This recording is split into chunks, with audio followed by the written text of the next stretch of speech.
অবিশ্বাস্য। এভাবেই নিজের প্রথম মালায়ালাম ছবির শুটিং অভিজ্ঞতা বর্ণনা করলেন বলিউডের পরিচিত মুখ অভিমন্যু সিং। ২০০১ সালে আক্স সিনেমা দিয়ে বলিউডে আত্মপ্রকাশ করেছিলেন তিনি।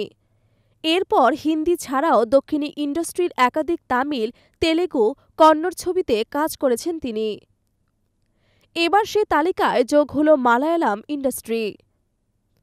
পৃথ্বীরাজ সুকুমারন ও মোহনলালের বহুপ্রতীক্ষিত ছবি এল2 এমপুরানের মাধ্যমে মালায়ালাম ছবিতে অভিষেক করতে চলেছে অভিমন্যু।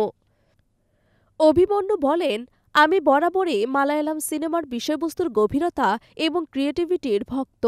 আগে শোনা যেত মালায়ালাম ইন্ডাস্ট্রির বাজেট নাকি খুব কম থাকে, কিন্তু সেটা কখনোই ভালো গল্প বলতে তাদের আটকাতে পারেনি। কিন্তু এমপুরান সেই ধারণা বদলে দেবে। এটা মালায়ালাম ইন্ডাস্ট্রির সবচেয়ে বড় বাজেটের ছবিগুলোর মধ্যে একটি।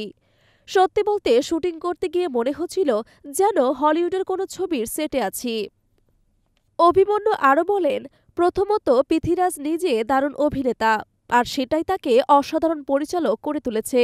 তিনি জানেন ঠিক কী চাইছেন, তাই তার সঙ্গে কাজ করাটা খুব সহজ। লুসিফার দেখার পর থেকেই আমি ওর কাজের ফ্যান হয়ে গেছি। আর মোহনলাল স্যারের সঙ্গে কাজ এক কথায় দুর্দান্ত। পুরো অভিজ্ঞতাটাই ছিল super professional, super energetic. Abhimanyu Singh প্রমাণ করে দিলেন, শুধু বলিউডে নয়, দক্ষিণী ইন্ডাস্ট্রিতেও তিনি সমান জনপ্রিয়।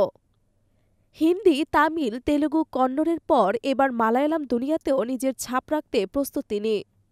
এমপুরান মুক্তি পাচ্ছে ২৭ মার্চ, আর দর্শক অপেক্ষায় রয়েছেন তার নতুন চমকের জন্য।